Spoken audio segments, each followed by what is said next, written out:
Essa agora é para eles. Agora vai ser as perguntas. Então vamos.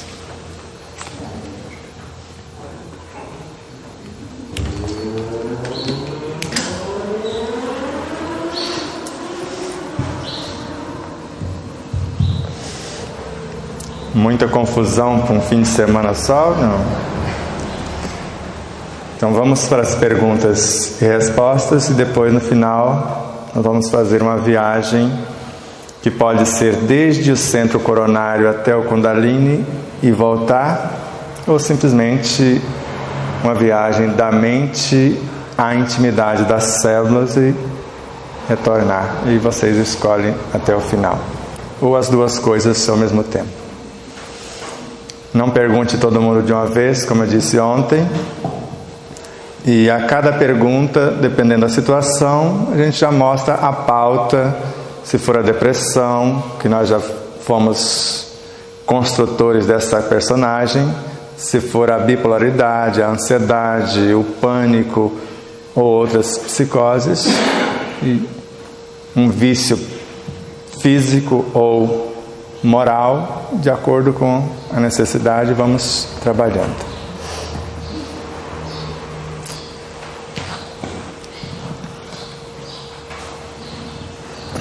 Oi, tudo bem? Seguinte, em relação aos comandos, a autocura, por exemplo, você disse da importância da saber a fisiologia, tudo isso, né? E se alguém não sabe isso? Mesmo porque a ciência muda, né? O que hoje significa uma coisa, amanhã essa mesma coisa é outra. E os comandos são o mesmo, né? E não, qual é o tamanho da potência de um comando bem específico, que necessita desse conhecimento científico de hoje, que é o que a gente tem, e de um comando, eu quero que eu me cure, que minhas células me curem, pelo amor de Deus. Pelo amor de Deus. E é isso. Mesmo porque a gente falou da depressão, a gente não sabe qual. A depressão às vezes pode dar queda de cabelo, tudo isso. Né? Mas qual é o sintoma? Né? O que a gente pede? Né? É isso. Obrigado. Esse já é para 2025, né? Já fica amarrado. Os nomes técnicos nós falamos ou pronunciamos por respeito à ciência. E eles vão mudando conforme novas descobertas.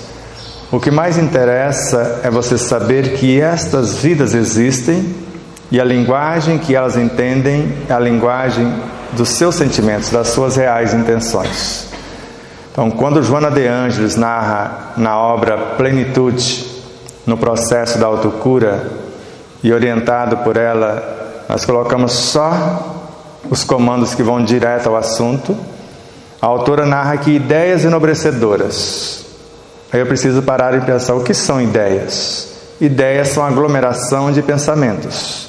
O que são pensamentos? São expressões da minha consciência. Aí eu vou entender o que é a minha consciência, que ela está me convidando a isso. Porque ela própria narra que quanto mais conhecimento eu tenho, e ela fala que o conhecimento não ocupa espaço. Quanto mais conhecimento, mais eu vou estar senhor da minha própria atuação. Então, ideias enobrecedoras, planos de futuras ações benéficas. Planos são várias ideias juntas. São portadores de energias equilibrantes. Mas ela disse também em outra obra que Evangelho é força, vitalidade, vida. Que a minha consciência sabe o que fazer, quando fazer e como realizar. Então, neste momento, eu estou dialogando com a minha consciência, pelo menos reconhecendo a minha própria ignorância.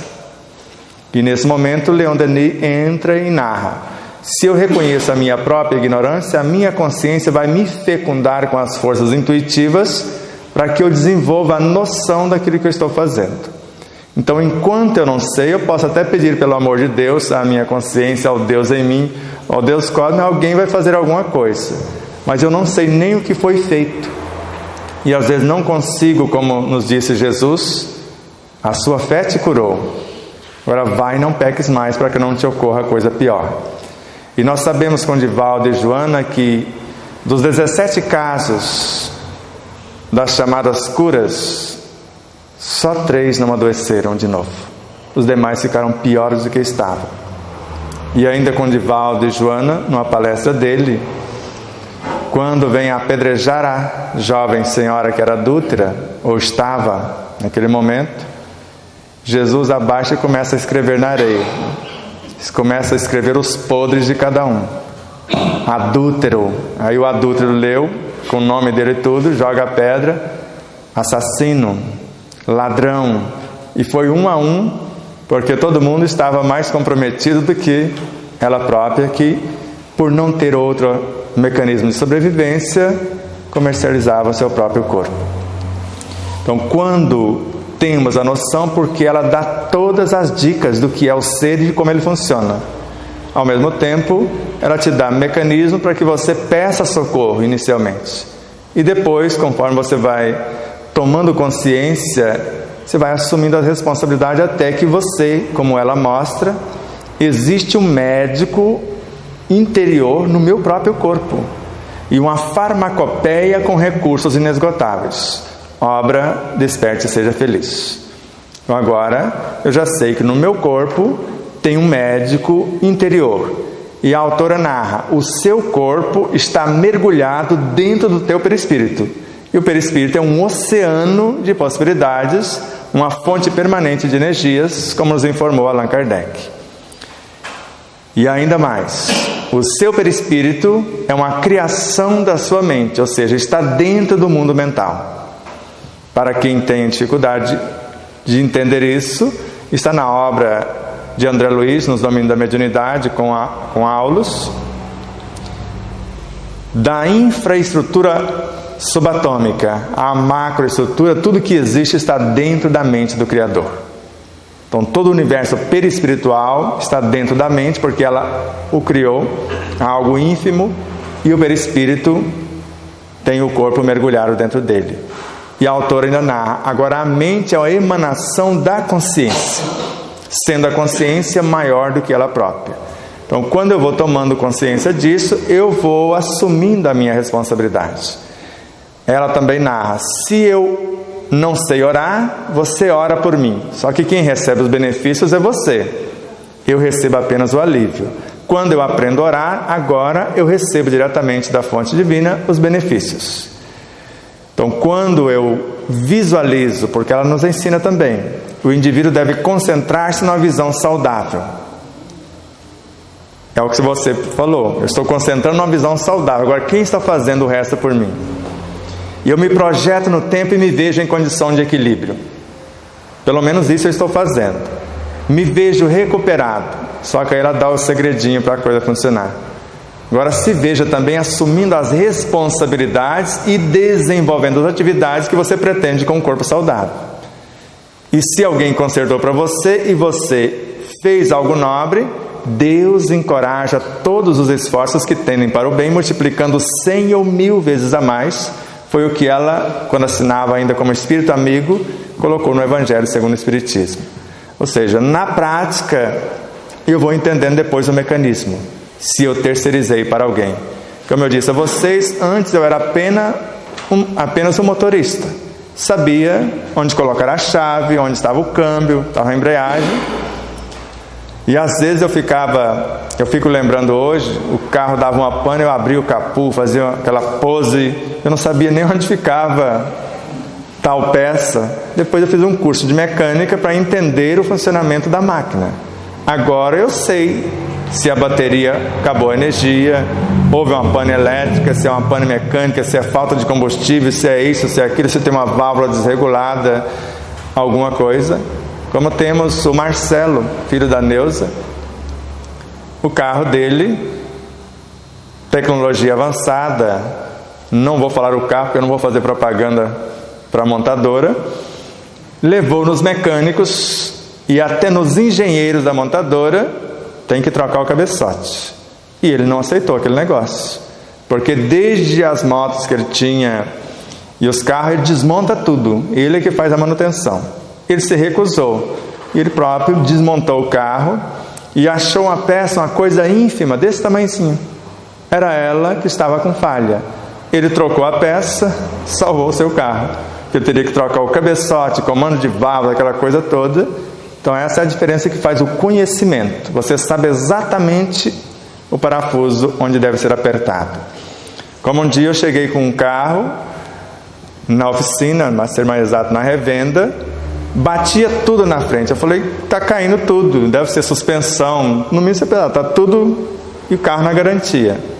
E o mecânico olhou, pegou uma chave desse tamanhozinho, apertou 2 milímetros naquele parafuso e foi no outro lado, apertou a mesma coisa e colocou o carro no chão. Está pronto. Eu falei, você está brincando com a minha cara. Eu falei, então vamos andar. Pegamos naquelas ruas que tem aquelas costelinhas de... E o carro não fez barulho nenhum. Aí eu falei, então é aquela história do transatlântico que parou no meio do oceano, o motor parou de funcionar, chamaram o maior especialista daquela imediação.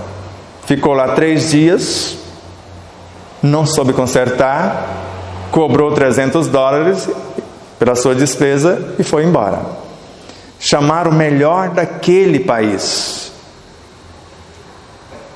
3 dias, não soube consertar, cobrou mais caro, $900, e a carga muito valiosa. Chamaram o melhor do mundo.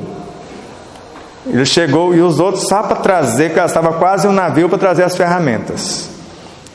Um navio menor. Ele chegou com uma maletinha desse tamanho, com um martelinho de borracha. Ele já sabia por antecipação o que tinha. Ele olhou por 3 minutos. Abriu a maletinha, tirou o martelinho de borracha, deu uma pancadinha numa das peças e o motor começou a funcionar. Mandou a conta, $10.000. Em relação à carga do navio era nada, mas eles queriam, para justificar lá no relatório, por que $10.000. Falou, é simples, eu explico. 9.000, quer dizer, $1 pela martelada. Agora $9.999 para saber onde bater. Então quando eu sei, eu faço. E isso eu estudei o livro dos médiuns. Kardec falando da cura ou da mediunidade de cura. Se eu sei, eu faço o processo da cura sem precisar de um outro espírito, que a capacidade é tanto minha de encarnado quanto desencarnado. E eu ainda estou na vantagem porque eu tenho um duplo etérico, um corpo vital, uma fábrica de energias vitais e um corpo físico, outro laboratório, que o desencarnado não tem. E Kardec questiona, porque ele fica intrigado. E aonde fica o concurso dos espíritos? Eles ficam à distância, protegendo para que ninguém interfira no trabalho desse. Porque a função é que cada um desperte e faça o seu processo, no caso a autocura. Então, se você não sabe, você terceiriza pedindo para alguém orar por você, aplicar um passe em você, fazer uma cirurgia espiritual em você, ou qualquer outra coisa. Agora, quando você vai tomando consciência disso, você vai participando até ter o domínio completo da sua própria psique. Ficou mais ou menos claro? Então, eu tenho várias perguntas em uma só. Primeiro, parabenizar pelo seu trabalho e parabenizar também os envolvidos aqui, né? Quem te trouxe aqui, presidente, vice-presidente, Murilo e Mauro, e parabéns pela composição também, Murilo, pela música tocada. Vamos lá.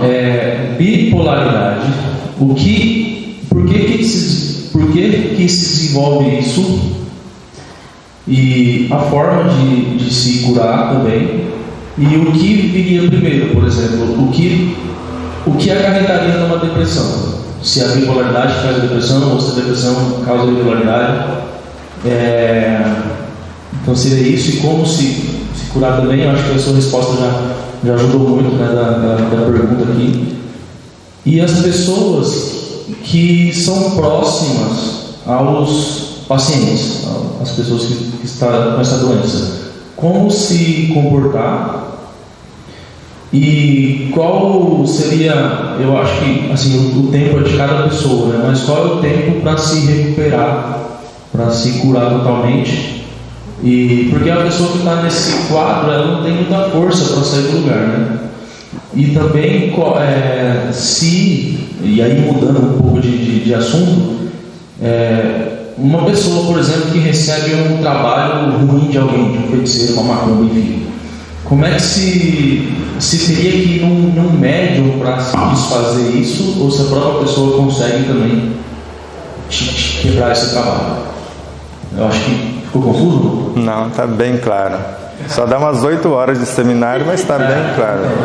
Mas vamos lá, vamos por parte. Para ajudar, eu tenho um seminário aqui, qualquer coisa a gente deixa de presente para casa, que é depressão, ansiedade, síndrome do pânico, e a gente coloca a bipolaridade também, o que fazer. Então vamos lá. O último, eu fico com o Divaldo Pereira Franco. Você quer minha roupa? Quer algo meu para você fazer a macumba? Pode levar. Agora eu não estou nessa frequência. Você pode mover céus e terras para querer me perturbar, porque eu não estou na frequência. O mal prejudica a quem pratica. Então pode encontrar alguém que te auxilie, mas enquanto não mudar a vibração, porque você entrou numa frequência. Por exemplo, eu tenho inveja. Aí você fica com medo da inveja prejudicar-te. O invejoso, na realidade, é um incompetente. Ele não quer que você perca, ou melhor, ele não quer o que você tem. Quer o que você perca o que você tem, para que ele não seja preciso trabalhar para chegar ao patamar que você chegou.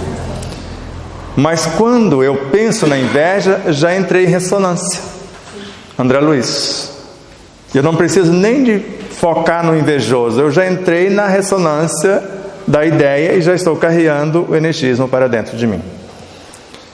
Então, para desfazer a chamada macumba, com a boa cumba, segundo o Dr. Sérgio Felipe de Oliveira. Somente o bem é o verdadeiro antídoto contra o mal. André Luiz, Ação e Reação, a obra. Então vamos lá. Nós temos algo em nós chamado medo. Por quê?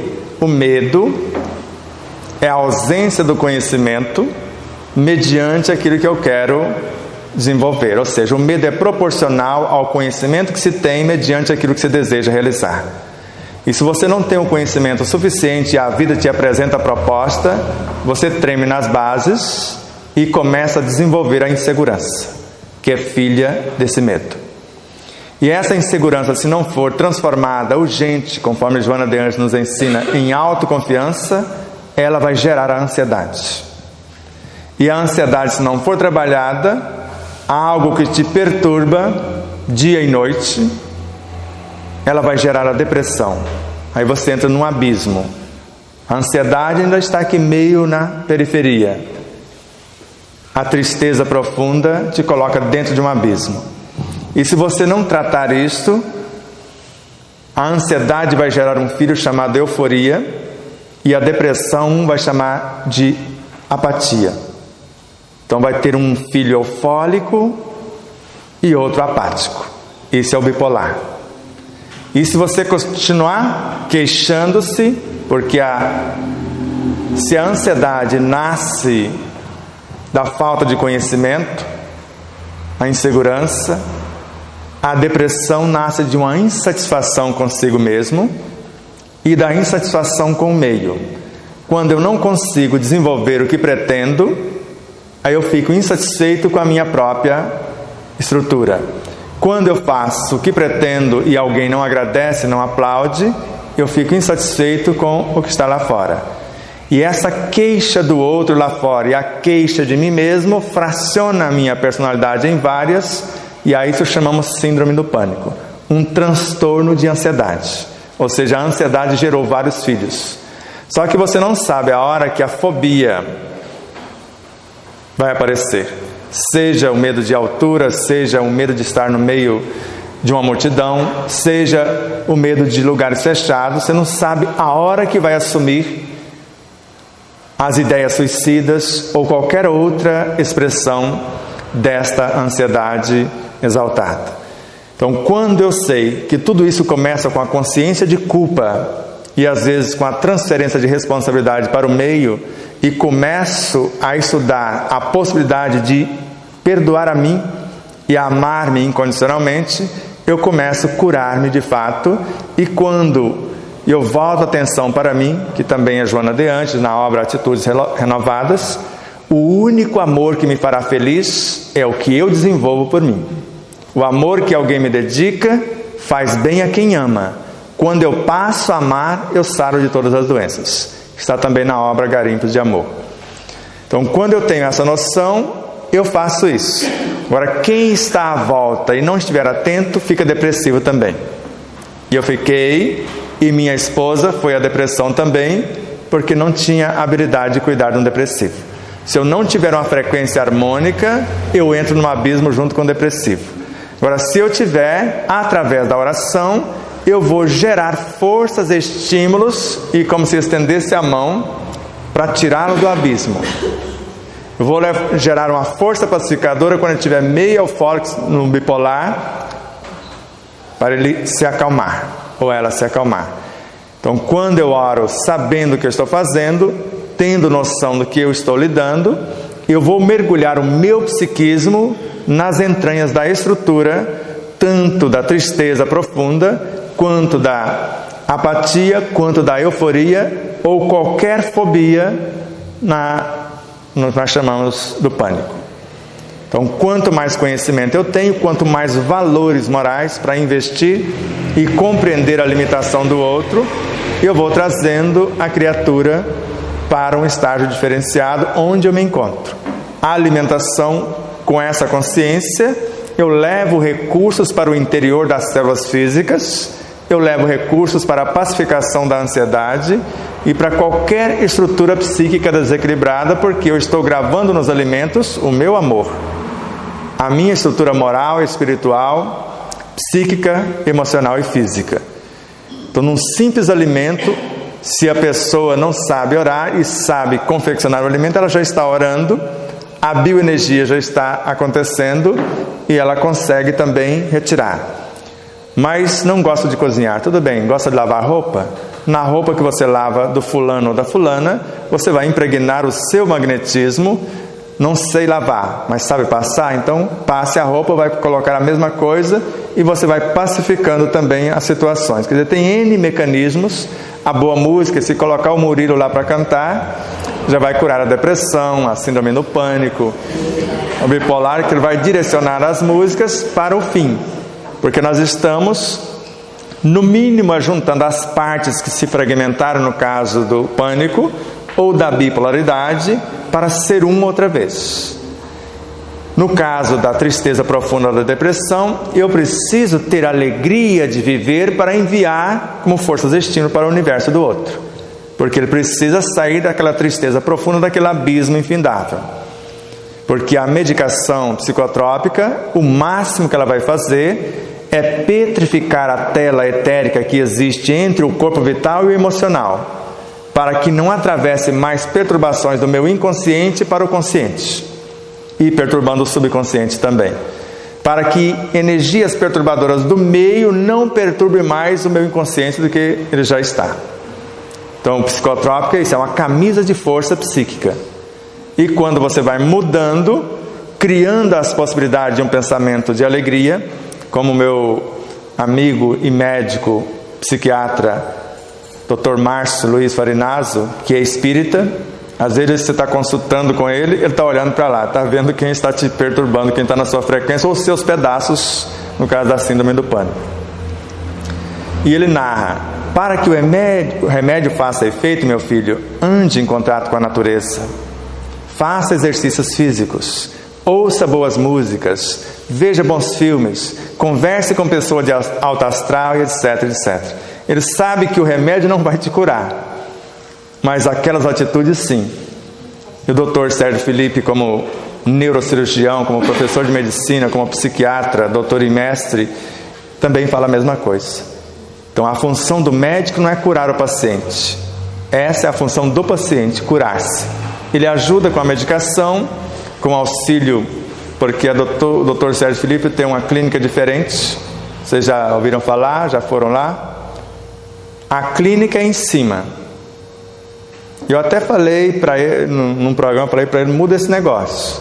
Falei: coloca a clínica embaixo, porque é o puramente material, é a pessoa que quer comprar a cura. Se não for algo físico, aí você manda para o andar de cima, quer dizer, sobe a vibração e vai fazer o tratamento espiritual. Mas na clínica ele vai te cobrar, e vai cobrar caro, porque você foi lá para comprar a cura, e se for algo mais periférico, tudo bem. Agora, se for espiritual, você vai para o andar de baixo, e a primeira coisa que ele faz com você é te colocar para trabalhar, para movimentar a energia, porque energia parada vira lodo. Então, basicamente, para não estender a coisa, mas no seminário a gente desmembra e vai falando do consciente, do subconsciente, dessas múltiplas facetas, para que a pessoa possa ter uma noção para auxiliar o outro, ou quem está em depressão, saber o que está acontecendo, para que ele possa criar novas realidades. Então, conforme eu disse, alegria de viver, gratidão pela vida e esperança de melhoras fortalece o sistema imunológico, que segundo Joana de Angelis Divaldo, ele é psico, mental, emocional, neuro, está cá no sistema nervoso, endócrino, já no sistema endócrino, e imunológico, no sistema linfático ou em toda parte no corpo. Então, quando você tem alegria de viver, gratidão pela vida e esperança de melhoras, a alegria, segundo Miramês, é uma virtude que abre os espaços no nosso psiquismo para que energias outras venham auxiliar-nos. Gratidão, segundo Joana de Angelis, ou melhor, a esperança, segundo Joana de Angelis, é a doce presença do amor. A própria autora narra que o amor gera, nutre, organiza e mantém a vida em todas as suas expressões. É o mais potente antídoto para a cura de todas as enfermidades. Então, se a doce presença do amor traz o energismo como força vital, já que ela fala que o Evangelho é vitalidade, e traz o energismo como lei, que é a força de mudança. E, ao mesmo tempo, gratidão, segundo a autora, é trabalho. Um grão de trigo que quer agradecer a Deus, ele se deixa matar para transformar em pão. E aí está uma estrutura, para não estender muito, por conta dos outros que querem perguntar. Não sei se atendeu. Não, sim, só aproveitando por ele aqui do meu lado, mas eu ia te perguntar sobre os remédios, né, de médico, você falou um pouquinho sobre isso. E como eu gosto de pulsar a internet, a gente vê muita coisa que é verdade, outras mentiras, eu queria saber de você, como funciona realmente a água solarizada, as cores lá, que eu vi alguma coisa, e se eu vi uma coisa também que uma casa muito suja, que acumula um certo mofo assim, se isso atrai alguma coisa ruim ou não? Eu começo pelo final dizendo com as informações da Ana Jaissi, que é psicóloga, terapeuta. Ela foi convidada para assistir uma criança que estava doente numa casa. E na época que ela foi convidada, ela não tinha ainda noção do que era vidência e do que era real. Ela entrou na casa, viu uma casa suja, cheia de mofo, cheia de lodos, como se fosse barro escuro nas paredes. E quando chega na cama onde estava a criança, porque ela já percebe alguma coisa, esse povo não faz faxina, alguma coisa nesse sentido. Mas quando chega na cama, a cama estava toda cheia de barro, algo como um lodaçal, como mofo, e a criança toda enlameada. Falou, agora tem um negócio estranho aqui. Tem algo errado. Ela começa a orar e percebe que a criança vai se limpando, a cama vai se limpando, as paredes, a casa inteira vai sendo fluidificada. E a limpeza física, quem a faz também, quando faz com amor, a limpeza psíquica. Porque quando você pega uma vassoura, aparentemente você está tirando algo físico. Só que o seu magnetismo está impregnando os móveis, o chão, está fluidificando a ambiência. Agora, se eu faço com má vontade, é melhor deixar com poeira mesmo. Então, a pior sujeira é a sujeira psíquica, mental, emocional, moral, desequilíbrio e até espiritual. Mas a higiene física vai atrair boas coisas, porque eu intenciono uma ambiência agradável, e só de intencionar espiritualmente a coisa se torna agradável também. E agora, a água solarizada. Qual água que não é solarizada? Diga-me. Se você conseguir me dizer. Agora, se você quer uma água solarizada de fato, E qual a cor é mais potente? Verde. Que chique. Pega o azul, pega o verde, pega o rosa, pega o vermelho, põe tudo numa. Agora roda. Deu branco. Branco. Todas as cores surgem da cor preta, fraciona-se em múltiplas e sintetiza na cor branca. São muletas que nós necessitamos na cromoterapia. Enquanto eu não sei que eu sou todas as cores e sou uma cor só, porque eu uso a frequência que eu quiser, porque aqui eu mentalizar eu crio na hora. Agora, se eu não sei, eu terceirizo para o infravermelho, para o ultravioleta, para o que eu quiser. Mas quando eu sei, eu aciono a cor cicatrizante, a cor calmante, a cor isso ou aquilo, ou simplesmente nenhuma. Eu abraço, eu vou para o abraço, imagino a pessoa calma, porque o amor que eu me tornei, como a síntese de todas as virtudes que compõem todas as cores, agora resolve a situação. Mas se quer fazer uma água solarizada de fato, pegue um copo com água e outro sem água. A essa altura você já foi lá na questão 186 do Livro dos Espíritos e sabe que os Cristos se reúnem na intimidade do Sol. E já sabe com quem você está falando. E aí você fala, e aí moçada, eu estou precisando de uma forcinha aqui. A minha água está empobrecida porque ela viajou por baixo da terra, não tem contato muito com o ar, com a luz diretamente. E eu preciso de uma força aí porque a coisa está pegando para o meu lado. Aí você vai conversando com eles e trocando a água de copo. No que você troca a água, o ar atravessa. E o ar traz em si a essência do Evangelho segundo Caína. E a essência da natureza que incorpora na estrutura, porque na fotossíntese algo sai sintetizado como oxigênio e outros elementos. A luz do sol vai atravessar a tua água, só que a luz dos Cristos também. E Evangelho é algo que as mentes crísticas captam da mente cósmica e transferem para as mentes humanas. Colocamos no nosso livro também isso com o Augusto Paiva. Então, quando nós fazemos isso, eu estou solarizando e transformando a minha água no mais potente medicamento ou alimento.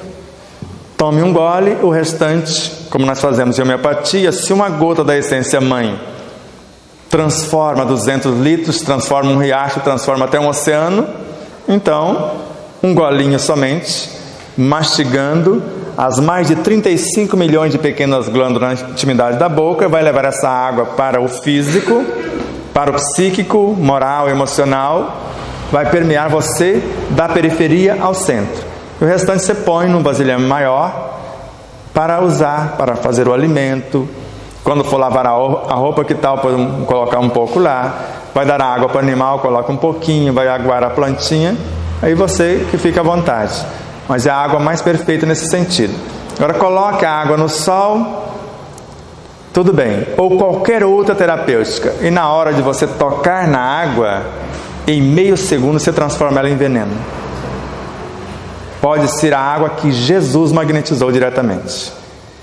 O que fazem todos esses recursos é sensibilizar a água, como nós fazemos com a pomada Vovô Pedro. A ciência prova que existe alguma coisa lá?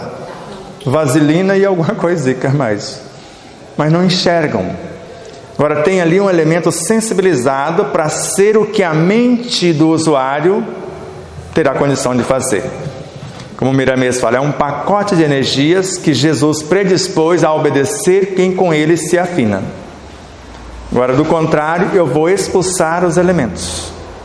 Pode ver que tem pessoas que você faz uma sessão de acupuntura, descoagulando a energia coagulada, porque energia parada é que causa dor, e quando eu coloco a agulha, descoagula, porque o negócio é psíquico. Energia psíquica e emocional. Com algo físico eu toco no psíquico, é a agulha ou o energismo do terapeuta. Porque eu posso colocar o dedo e ter um efeito muito mais harmonioso, mais potente. Mas se eu não tenho dedo, Bezerra de Menezes, com a mente eu faço muito melhor. E se eu ensino o paciente a fazer com a mente dele, melhor ainda, porque ele não vai ficar na dependência. Então, enquanto não sabemos disso, usamos todas as terapêuticas que são nobres, porque às vezes só aceitamos se for alopatia mesmo. E se não espetar injeção no meu braço, no meu corpo, eu não acredito que aplicou. Só aceito a cirurgia se houver sangue, se houver dor, se houver pontos e etc. Mas se for uma cirurgia espiritual que houve o mesmo corte, mexeu nos mesmos órgãos, isso eu não aceito. Como eu sou alguém que conheça a minha esposa por fora e por dentro. Por fora a embalagem e por dentro entre aspas. Porque já acompanhei a endoscopia, que vai até uma altura, e a colonoscopia, que vem ao encontro. E de repente, Dr. Ronaldo fala: veja que cirurgia perfeita de apêndice. Até onde me consta, ela nunca foi cirurgiada. Mas ele admirando a cirurgia espiritual. Não sei por que motivo, porque aconteceu com uma irmã, e às vezes acontece na família. Na minha família foi 4 de uma vez, e dependendo do mérito de alguém, às vezes acontece a cirurgia sem ser cirurgiada fisicamente. Está mais ou menos claro a ideia? Então, enquanto eu não sei, eu coloco a água no sol, mas quer a água mais perfeita de quando eu faço uma oração, uma leitura do Evangelho, intenciono entender o Evangelho e a sua aplicação, porque tudo que existe no lar é fluidificado, do piso ao teto e a água da vizinhança e tudo mais, com o sol da minha consciência, com o Cristo que existe em mim. Mas enquanto não sabemos disso, use tudo que tiver ao alcance para aliviar a dor até a gente acordar para outras possibilidades. Sérgio. Sexta-feira, quando nós chegamos ao centro, você e o Murilo chegaram, nós conversávamos a respeito do aprendizado, conhecimento. Acredito que todos nós que estejamos aqui lemos toda a obra de André Luiz, não uma, mas 10 vezes. Todos nós que estamos aqui lemos a obra de Kardec, não uma, mas 1000 vezes. E, infelizmente, nós somos ouvidos, não somos ainda a utilização dos nossos olhos para poder atingir esse nível de consciência que o seminário hoje nos mostrou e a palestra da sexta-feira. Mas a realidade que a gente busca é que nós somos simplistas demais. Como diz uma amiga minha, nós somos café com leite. E todas as informações que você nos passou, elas são fantásticas. Só no seu livro são mais de 700, se eu não estou enganado, olha lá que eu vi, mais de 700 citações para você poder compor o seu livro. Então, o que cabe a nós? Buscar o conhecimento para melhorar a nossa estrutura, aprender a resolver problemas, porque o conhecimento nos traz a resolução de problemas, e toda vez que eu tenho um problema, que eu não tenho conhecimento, o meu problema vai me levar à ansiedade e, por consequência, vai me levar à depressão, porque eu não sei como sair dela, não sei como eu entrei, porque eu não tenho conhecimento. Aí vem a pergunta: onde é para a autocura, que foi falado lá no centro, e que você colocou bem hoje, aonde está, ou pelo menos deveria estar, o merecimento de cada um? Ele está querendo me colocar na fogueira mesmo. Mas vamos lá. É uma boa pergunta. Mas Carlos Torres Pastorino tem um artigo que saiu numa revista espírita, mas que não é a revista espírita de Allan Kardec, que deu um trabalhão para achar informação para colocar no nosso livro.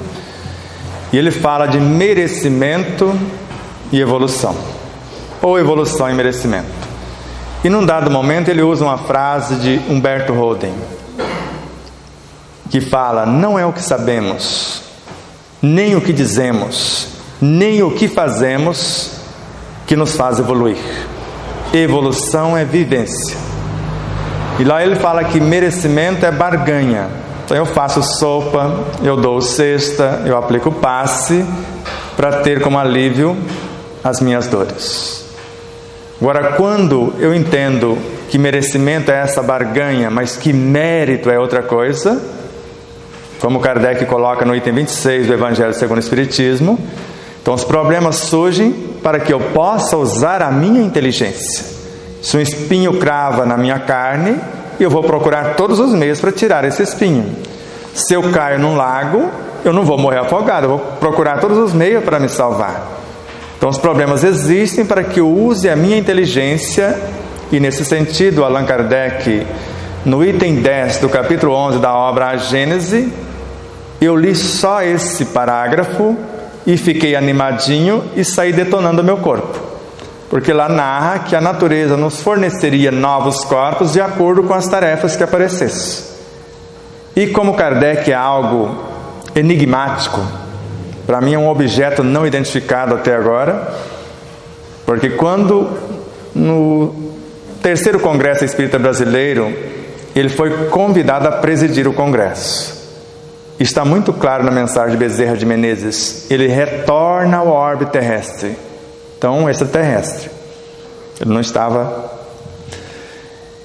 E quando nós vamos entendendo essa estrutura e buscando a compreensão dessas realidades, percebemos de pronto que quanto maior o conhecimento, conforme ele próprio nos ensina, mais amplas as possibilidades de acerto. O que eu estava falando antes de lembrar Kardec. Então, quanto mais eu tenho entendimento, mais eu sou senhor da ação. Então, a cada um conforme as suas obras. Agora, se eu ignoro, Joana de Ângeles, eu caminho às escuras. Então, merecimento para o autor é quando eu faço algo para ganhar outra coisa. Ele fala, eu faço palestras, eu expulso espíritos para ter uma encarnação melhorzinha. Só que eu falo, evolução é mais ou menos o que Paulo de Tarso disse-nos. Por mais que eu fale a língua dos homens, ele falava praticamente todas na época, que eu domine todas as ciências, que eu tenha a fé a ponto de transportar montanhas, e fale até a língua dos anjos, se me faltar amor, se me faltar caridade na ação, quer dizer, se a ação não me transformar, não é conhecimento que vai resolver. E ele segue, se eu doar tudo que está sobre minha responsabilidade, e quando mais nada tiver a entregar meu próprio corpo, de nada adianta se isso não me transforma na atitude. E às vezes eu dou a cesta básica para você, mas eu pedi para ele, e eu aqui quero ter o aplauso, e se você não me aplaudir, eu abandono Cristo, eu não faço mais esse negócio. Agora, pôr a mão no bolso já é mais complicado. Mas todas as cestas básicas é você passar de porta em porta pedindo para poder doar. Aí você fala assim, eu fiz a maior parte, então os méritos são meus. Eu já escutei muito isso. Mas aí essa eu não aceitei desde o início. Todas as cestas básicas que eu doei foi fruto do meu trabalho. Mas lá onde eu moro... Certo, mas eu sei, lá tinha, eu estava na casa que fazia isso. Eu falava, o mínimo que eu posso fazer é dar do suor do meu trabalho. Só que eu ainda queria os aplausos. E aí não deu certo o negócio. O mérito é daquele. A gente teria que falar, eu sou um mero... recolhedor. E, certo? E às vezes quero o aplauso. E às vezes abandona a tarefa. A gente está lá confeccionando a sopa e esquecemos que o que pensamos, estamos gravando. O que sentimos, o que falamos. E nós estamos preparando um evangelho que, se o outro não quiser ouvir o evangelho, que nós vamos falar algumas palavras, porque não querem ouvir, ele vai ser virado do avesso com a minha sopa e vai ser evangelizado do mesmo jeito. Mas às vezes eu estou ali fofocando. E tem muitos assim. Infelizmente a maioria. Então, quando temos consciência dessas realidades, aí a coisa muda. Eu vou perceber que o mérito das minhas obras, quanto mais consciente, é o que Joana narra. Deus encoraja todos os esforços que tendem para o bem, multiplicando 100 ou 1000 vezes a mais. Então não é uma barganha, porque é uma recompensa natural. Agora, a barganha é quando eu faço isso para merecer aquilo. Por exemplo, um dia eu encontrei numa biblioteca de uma casa espírita alguém trabalhando e anotava os bônus horas. Anotava. Eu pensei que esse negócio só existia em outra frequência, mas já existe aqui também. E só um pouquinho. Aí eu crio uma obra para eu ler, né? Essa eu já li, essa eu já li, essa. E tinha lido a biblioteca inteira. Eu falo, qual que você escolheu para viver que fez a diferença na sua vida na prática? Aí não tinha nenhuma. Falei, então você pode deixar de marcar esse negócio de bônus horas, que isso não está resolvendo muita coisa. Porque não é a quantidade que se lê, isso é Kardec. É o silêncio que eu vou fazer, o recolhimento, a intenção que eu tenho, a ideia que eu quero desenvolver, isso é que vai fazer a diferença. Um estudo sério não se faz com ideias preconcebidas. E às vezes eu não quero abrir mão das minhas ideias. Como que vai entrar ideias novas? Por isso que ele recomenda, deixa de lado o seu saber e agora dispa-se, reconheça a sua própria ignorância, agora tem possibilidade de vir alguma coisa diferenciada. Diga. Deixa eu fazer primeiro uma pergunta que eu estou curiosa aqui. O Sérgio vai colocar. Quando eu perguntei do merecimento, o merecimento é de, para ter a cura, eu preciso ter feito, como você mesmo citou, eu preciso ter feito nesta ou em outras vidas, porque se eu não fiz, hoje eu não mereço, então eu vou ter aquilo que eu plantei. É um carro. Exato, é o que nós Então, chamamos. plantando hoje, amanhã eu terei coisas melhores. Por isso, a doutrina que abre os passos para a doutrina espírita. E inclusive a doença, no caso, a perturbação ou o problema, ele vem exatamente para a gente ou desarquivar o que já possuímos, que Miramês é que tem essa tese e usa essa metodologia. Então, quando você ora pedindo socorro, ele vai te levar ao encontro do seu reino interior e ver se lá não tem o que você está pedindo para Bezerra de Menezes. Se tem, ele vai ativar e trazer para a periferia. Agora, se não tem, agora vai desprender virtudes de alguém para fecundar as suas. Aí você vai ter que construir o mérito a partir de agora, para que no futuro isso possa modificar-se. Por isso que nós falamos, é baseado numa conduta atual ou numa conduta anterior. Lembram de Idalina na obra de André Luiz, que não gostava de trabalhar? Ela não queria interceder por alguém? O que você tem? Quantos bônus horas? Agora avalia. O que você tem de mérito para interferir na vida do outro? Então, se não tem nada, deixa as coisas acontecer. Deus não esqueceu do outro. Ele é onisciente, Ele sabe, Ele é onipresente, Ele está lá na cena, Ele é onipotente. Se tiver alguma coisa de errado, Ele altera. Mas às vezes queremos a cura, como eu fiquei 10 anos na casa espírita querendo que os espíritos e os espíritas curassem o que eu estraguei. E não deu certo, até que eles aliviavam com a cirurgia, com o passe, com a água magnetizada, com isso, com aquilo, mas eu não mudava o comportamento. A cada vez a coisa foi ficando pior. Até que um dia eu fui desenganado pela medicina espiritual também. Você é um caso perdido. Então, se você não mudar a sua conduta, e a partir daí eu comecei a aprender a consertar o que eu estraguei, porque eles falaram, de nossa parte, porque a gente vê isso na obra de André Luiz, a pessoa recebe 10 passes, joga tudo fora, no de número 11 não recebe mais nada, está lá. E eu comecei a receber passes e não acontecia mais nada de alívio. Cirurgias espirituais eram marcadas, não acontecia mais nada de alívio. E eu estava com uma pneumonia dupla. Só que agora eu não tinha mais auxílio. E eu me curei numa semana. E nunca mais usei remédio. Já está com 22 anos. Nós estamos seguindo uma sequência aqui da ordem das perguntas, tá? Então, quem foi levantando a mão, fui seguindo a sequência. Ela está na frente, quem é a próxima? Tá aí? Isso. Ela aqui, isso. Bom, algumas dúvidas já foram esclarecidas pelas outras perguntas que fizeram. Mas tem uma que está me incomodando assim, no sentido, por exemplo, nós aqui estamos tendo o privilégio de ter essa sabedoria, esse conhecimento. Mas quantas milhões de pessoas não está tendo? E pelo que eu conheço, são poucas pessoas que têm esse conhecimento para, né, passar. Por exemplo, na parte europeia, na Europa, o espiritismo está muito pequeno. Então, o conhecimento lá, desse sentido, vai chegar muito pouco. Mas como você disse também, que não precisa de muitos para poder fazer o recolhimento, que eu acredito nisso também, que acontece na hora que você está fazendo trabalho mediúnico, você não precisa de muitos, você recolhe... Com você recolhe milhões de espíritos junto. Então eu acredito também nisso. Mas eu queria saber como que vai funcionar, ou se a hora que a planeta passar para a próxima fase, isso vai ficar mais claro.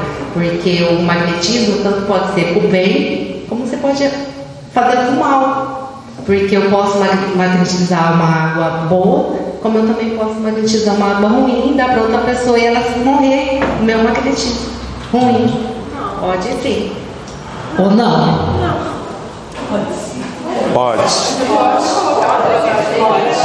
Pode, porque nós já vimos acontecer.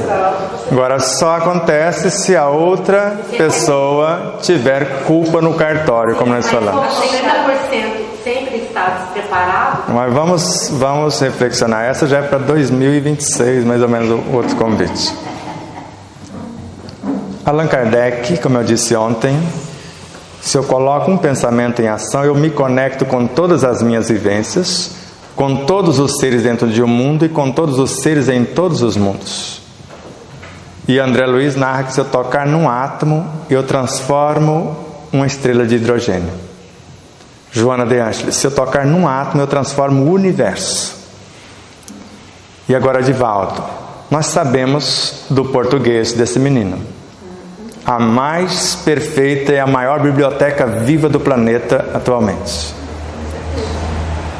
E quando Divaldo anuncia no seminário Transição Planetária a vinda de luminares, Bezerra de Menezes são, será que ele errou o português? 10.000 espíritos formando a sua corte, formando a consciência que conhecemos como Bezerra. Um Bezerra já é um caso sério. Agora imagina 10.000 encarnando.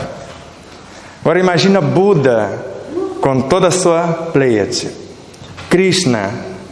Imagina os cristãos da época de Jesus, os filósofos pré-socráticos, os grandes músicos, Beethoven, Vivaldi, todo mundo voltando. Leon Denis.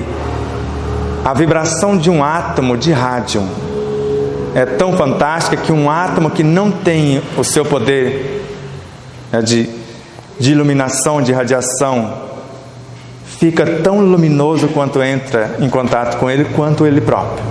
Agora imagine alguns milhões de espíritos deste naipe, sendo que Mahatma Gandhi sozinho já conseguiu pacificar mais de 800 milhões, e essa cifra também é de Divaldo Pereira Franco. Indianos e paquistaneses, para libertarem-se do jogo dos ingleses. Então, se um Mahatma existisse no Brasil, colocando na prática 1% do cristianismo que saísse dos lábios dele, Emmanuel, obra no Servidores no Além.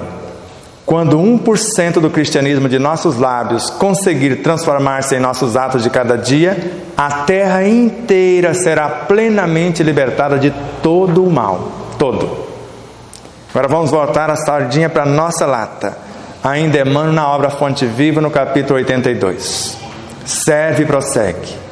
A criatura que serve pelo prazer de ser útil, não esperando recompensa, reconhecimento, aplauso ou pagamento de qualquer espécie, ela encontra em si mesma, o que ele disse na obra Irmão, que tem em si mesmo? O Evangelho. 1000 recursos na solução de todos os problemas. E agora Joana de Ângeles na obra Plenitude. Quando um ser, só um, se ergue para Deus em oração, ergue consigo a humanidade inteira. Então tem jeito. Agora, enquanto eu quiser transformar o outro que está fora, não conseguirei.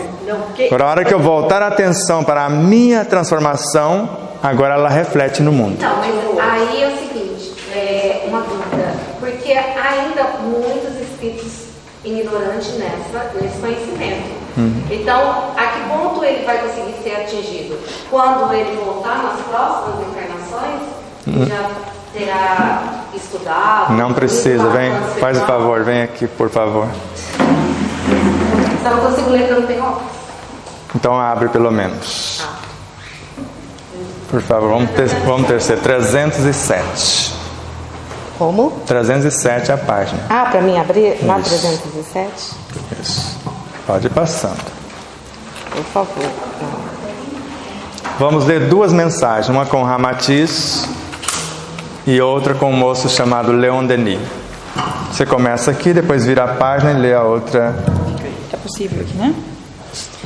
Fica aqui. É possível acessar esse departamento. Cristo Não, aqui, interno. aqui. Só essa.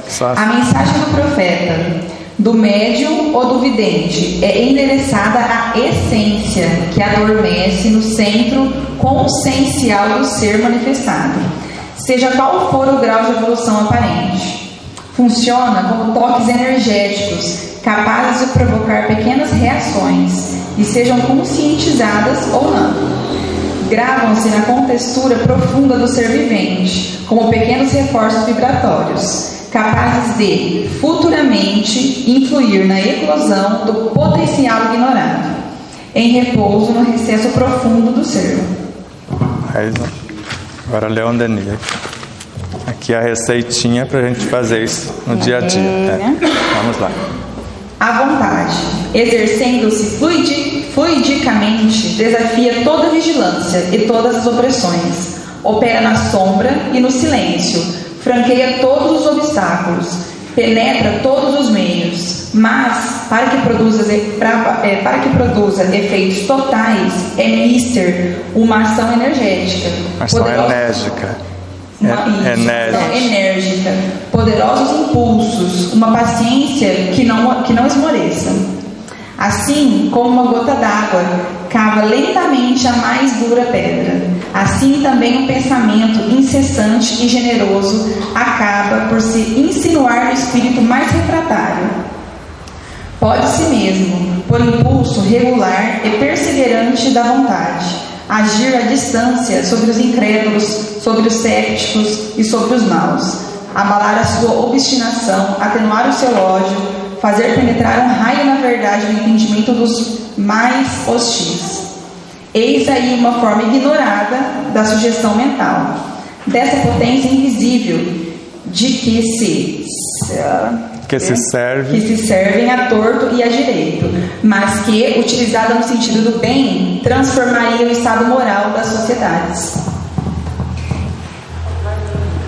Não, tá, eu entendi que todos vão ser transformados com o esforço de cada um ou de outra pessoa ajudando ela a se esforçar. Mas mesmo assim o espírito continua na ignorância. Ele vai ter que voltar, aprender no plano espiritual e voltar. Essa é que eu não consegui entender. Porque às vezes ela vai para o plano espiritual com dificuldade de atingir a evolução, porque nós vamos voltar para a regeneração, né? Então nós vamos voltar melhor. Não podemos voltar lá da umbralidade ruim. Então vamos voltar melhores. Nós vamos voltar pro com esse conhecimento para evoluir melhores, porque nós vamos estar ainda com a evolução pequena na regeneração. Isso também. Então, se Jesus disse-nos: nenhuma das ovelhas que meu Pai me confiou se perderá. Segundo o Congresso Espírita Brasileiro, Bezerra de Menezes, por Divaldo Pereira Franco. A mente do Cristo está se aproximando do planeta. A mente do Cristo. Agora imagine a sua mente só colocando um pensamento em pauta.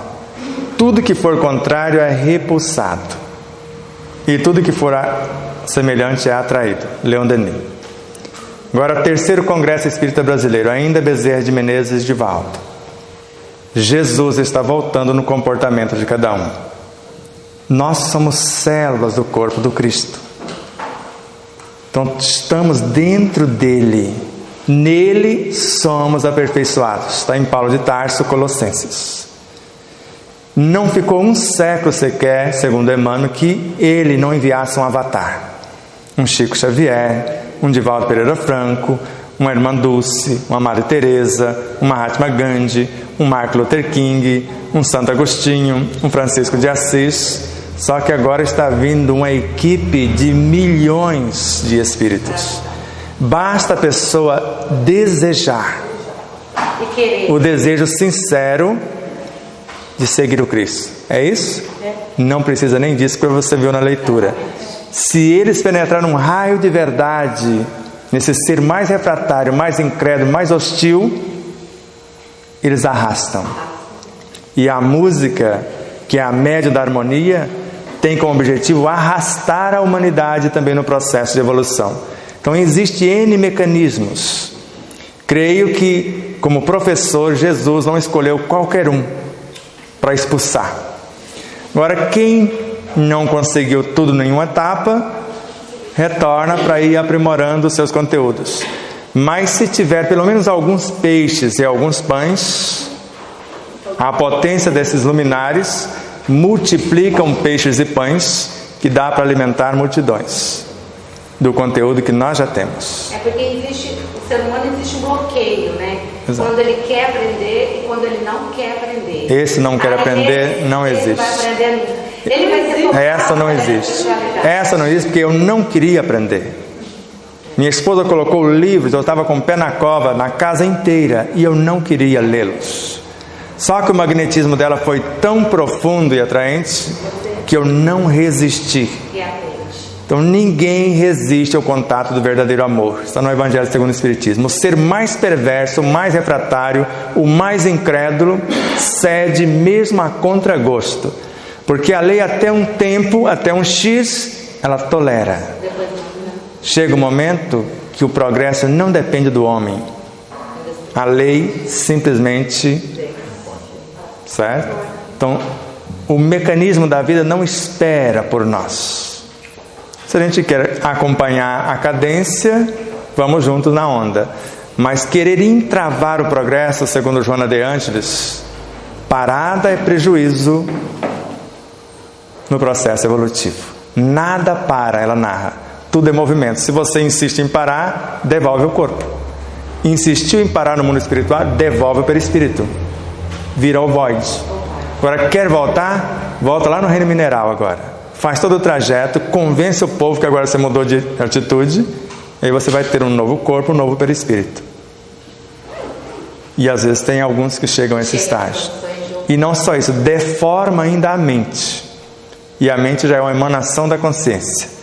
E é uma situação que nós estamos levantando agora. O espírito retrograda sim, e não só na forma. Ele não perde o conhecimento, mas o patrimônio perde. Porque se a mente é uma emanação da consciência e a mente deformou, algo que deformou perdeu o conteúdo. Se o perispírito era um patrimônio construído pela mente e morreu por falta de cuidados, ela perdeu um patrimônio que era dela, que ela construiu. Se o corpo físico é uma coagulação da energia perispiritual e o espírito deixou ele perder, porque isso é Joana de Ângeles. Essas ideias são dela. Não tem como separar o corpo do espírito. O espírito é a causa e o corpo é o efeito. Se eu deixei o corpo morrer, eu perdi sim o meu patrimônio. E é a própria autora que coloca isso no Evangelho segundo o Espiritismo. É o espírito negligente, descuidado e que perde o campo de trabalho que Deus lhe confiou, o corpo ou o perispírito. Agora não adianta querer culpar o Senhor da vinha. Entendeu? Então a gente regride sim. Senão os capelinos não animariam corpos quase de primatas. E eles lá volitavam. Retroagiram, voltaram quase a ser animais. Isso é meio indigesto. Mas é um fato. Não tem como. Agora não precisa acreditar nisso, que eu não estou pedindo que vocês acreditem. Agora leia André Luiz na obra Mensageiros. Tem missionários preparando-os para encarnar no reino vegetal. Missionários. E uma mãe, que é um caso sério, chamada Maria João de Deus, em cartas de uma viva, porque cartas de uma morta não acredito, mas está lá, cartas de uma morta.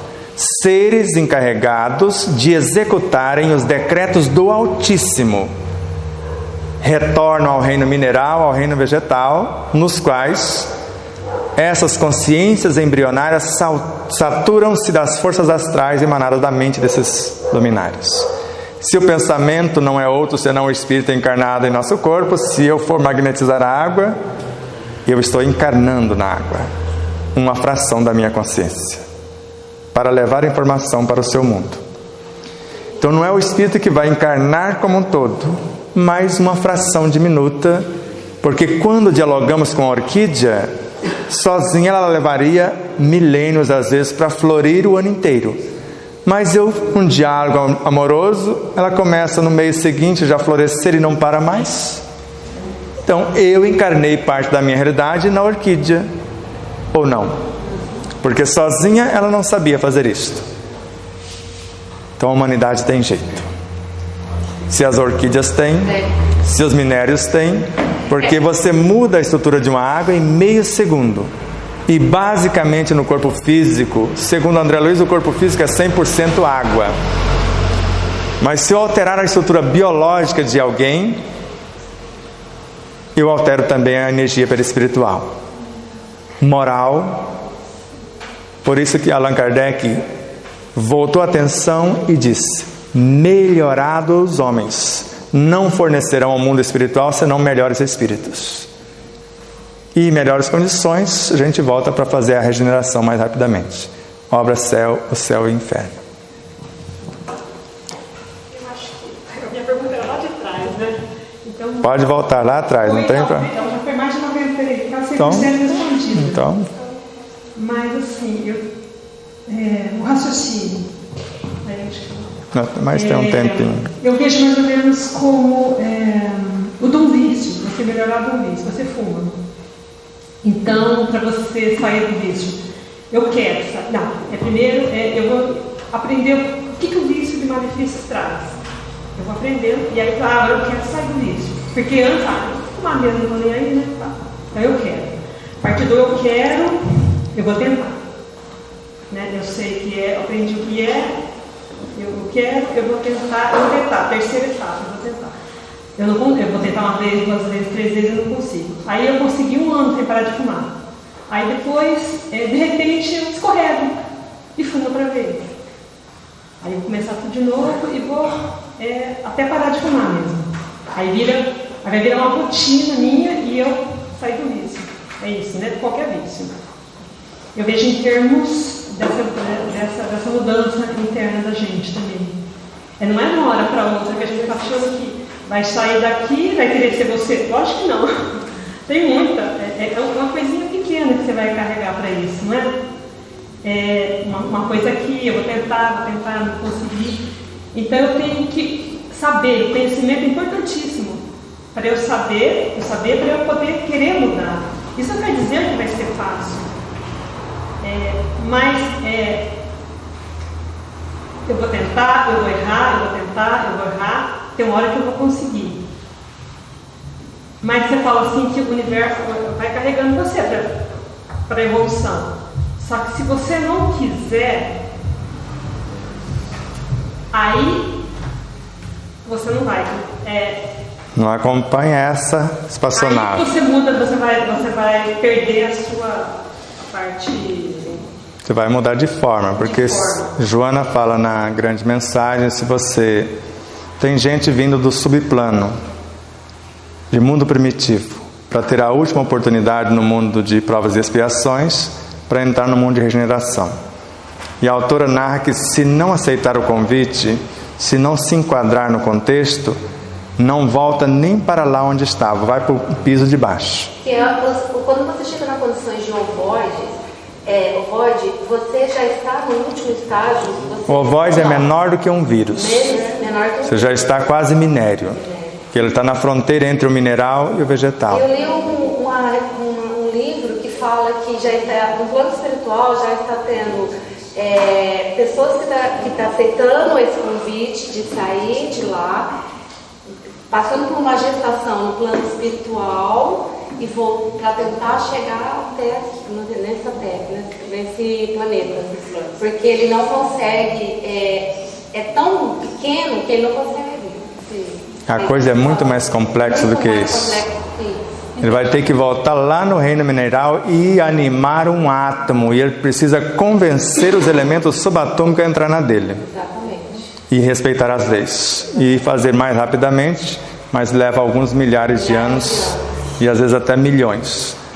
Então veja no caso dela, a primeira coisa num vício, você precisa reconhecer que ele te deu um prazer, seja a energia sexual, seja a energia do tabagismo, seja qualquer outra droga. Não adianta você brigar com a situação. Então você quer elevá-la para um estágio. Quer ver uma prece que talvez não é muito compreendida? Onde houver ódio, que eu leve. Não, que eu o eleve ao estágio do amor. Onde houver a tristeza, que eu a eleve ao estado de alegria. Então, quando você não briga com o cigarro, com a energia sexual, seja isso ou seja aquilo, você pretende construir uma ambiência para transformar tudo aquilo em luzes diferenciadas. Porque se você desmontar a estrutura de um cigarro que tem mais de 4.000 elementos corrosivos, você vai ter os átomos originais, inofensivos, dependendo da combinação. E você pode montar a estrutura que você quiser com os mesmos elementos. A primeira coisa que vai falar, eu não estou negando que vocês entrem na minha configuração, só que não nesse formato. Esse formato foi feito para nos viciar e atrasar o nosso processo evolutivo. Eu vou dissociar toda a estrutura e eu sei do que eu estou falando, porque eu já plantei fumo. E se você pegar uma folha de fumo, se a coisa apertar, você faz com seu xixi mesmo, com a folha de fumo, você tem um fantástico cicatrizante, para você não morrer de tétano. Você pisou num prego enferrujado, põe seu belo pezinho, foi apenas um xixi com folha de fumo. Então fala, para isso eu aceito o fumo, mas os elementos corrosivos que vieram junto, já não dá. Então a primeira coisa é não brigar com a estrutura, é ter um propósito de maior prazer. Porque se o cigarro te dá um prazer, eu falo, o prazer que nós vamos ter é 1000 vezes mais. Porque a pessoa que deixa de fumar, numa semana, muda a cor da pele. Semana seguinte, muda o paladar. E vai alterando. Então você vai mostrando esses benefícios. Eu não estou expulsando ninguém. O convite ao festim é para todos. Agora, para que fique, precisa vestir a roupa nupcial. Tem que vestir a camisa da minha proposta. E a partir dessa situação, Joana fala, a tarefa não é tão difícil como parece. Basta a todo pensamento perturbador você apresentar o dignificante. E não tem como expulsar o mais remoto pensamento, segundo a autora. Então não queira se livrar do pensamento que não vai dar certo. Agora envolva-o em vibrações de amor. E convide a mudar o curso, se for uma imperfeição moral que te levou ao vício. Mudou o curso de vício para virtude. Envolva o órgão, já dependente da situação, que volte à normalidade, o órgão com perturbação enfermiça, com a mesma energia de amor, num diálogo terno, amoroso. Se você sabe, penetre a tua mente nesse diálogo, no conjunto, nesse meandro de células, envolva os tecidos. Se você sabe, a autora vai aprofundando. Converse com a força mantenedora do físico, que são os elementais, e com a mantenedora do perispírito também. E aí para, porque ninguém aguenta, né? Porque aí sua cabeça vai fervendo. Ela te dá um fôlego para voltar lá na frente com informações mais fantásticas. Por isso que eles vão colocando fragmentos, isca. Se você mordeu a isca, aí você vai encontrando nas outras obras. Os espíritos vão te levando onde estão as informações. Exato. Por isso que Kardec deu o conselho. Então escolha uma ideia e vai seguindo o desenvolvimento e encadeamento da sua ideia, buscando nas obras o que converge para aquela ideia. Ler livros inteiros não acrescenta muito. Agora estude as ideias. Se for Joana de Ângeles, vai na obra dela e vê tudo que diz a respeito do pensamento, a respeito das emoções, a respeito disso, daquilo que você quer compreender. Aí você acelera o processo, que foi o trabalho do livro. Mais de 1.700 livros foram estudados para fazer um caminho para acelerar o processo, tanto de autoconhecimento, quanto de autocura, quanto de autoiluminação. Porque no capítulo 10 você vai ter um item chamado o construtor de si mesmo. Você pode construir ou reconstruir a situação. O segundo item, como manter a saúde por meio da alimentação. Quer dizer, como manter o que você reconstruiu. O terceiro, como iluminar, como transformar em virtude o que você manteve em harmonia. E como o tempo já, estou devendo para vocês 2 minutos. Vamos fazer o exercício. Se tiver mais alguma pergunta, eu não tenho compromisso com o relógio, mas vocês fizeram um compromisso e é um desrespeito. Pode descontar 5 minutos no próximo seminário, se houver? Pode descontar. Então, Sebastião, tem mais uma pergunta, mas eu vou pedir para você, no final você faz para ele, só por conta dos outros que de repente já se comprometeram realmente. Pode fazer a pergunta. Dependendo no exercício, a gente já responde.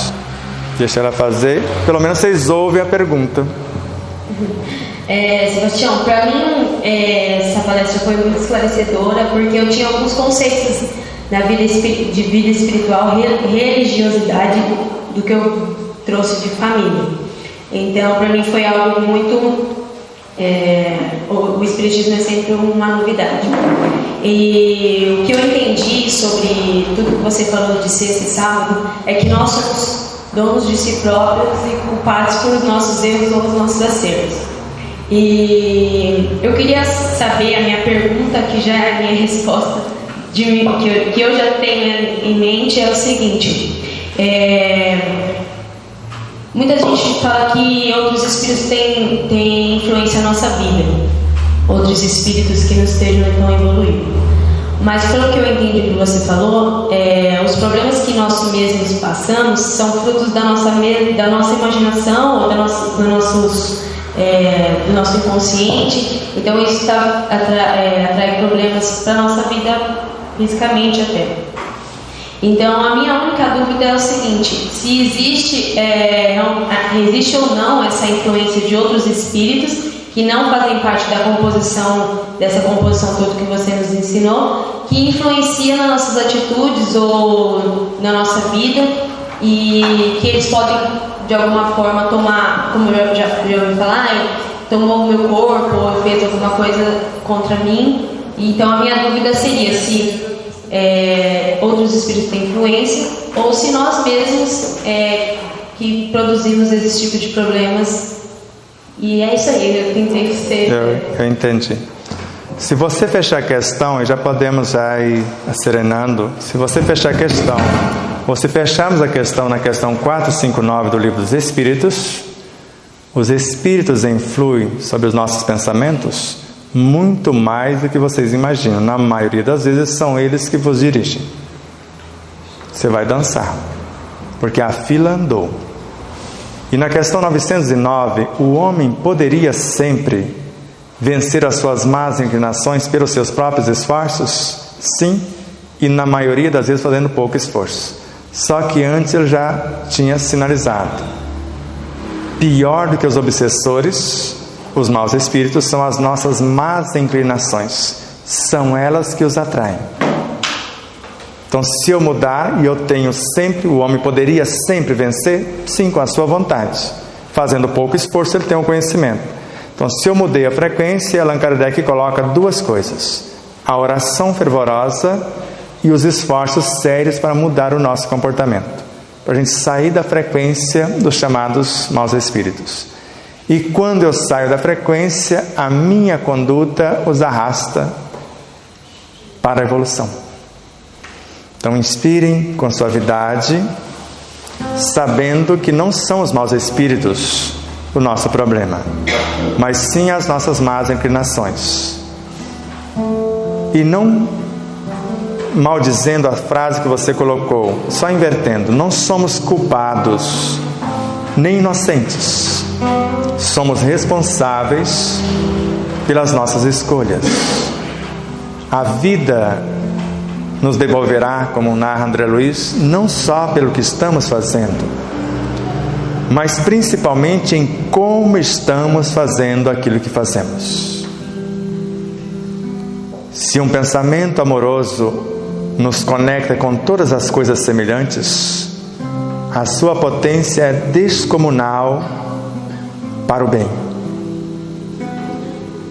O verdadeiro antídoto contra o mal. Em realidade, o mal não existe, conforme Kardec anota. Para Chico Xavier, é o próprio bem mal compreendido. Porque um veneno poderia ser classificado como mal, mas na dose exata ele se transforma no remédio. E o pensamento negativo, por mais negativo que seja, segundo Miramês, para alguma vida em algum contexto, esse chamado lixo mental já é um banquete suculento, porque nem aquilo aqueles seres ainda têm. Por isso que os ibis viajores, aqueles pássaros gigantes na colônia solar, se alimentam das formas deprimentes dos humanos, com esse chamado lixo mental, e é o alimento deles um banquete suculento. Quando escolhemos, como estamos escolhendo agora, a frequência de novos pensamentos, melhor estruturar os nossos sentimentos, disciplinar mais amplamente as nossas palavras e qualificar mais amplamente as nossas atitudes, a cada pensamento, sentimento, palavra ou atitude, vamos entrar em conexão com todos os seres que estão nessa frequência.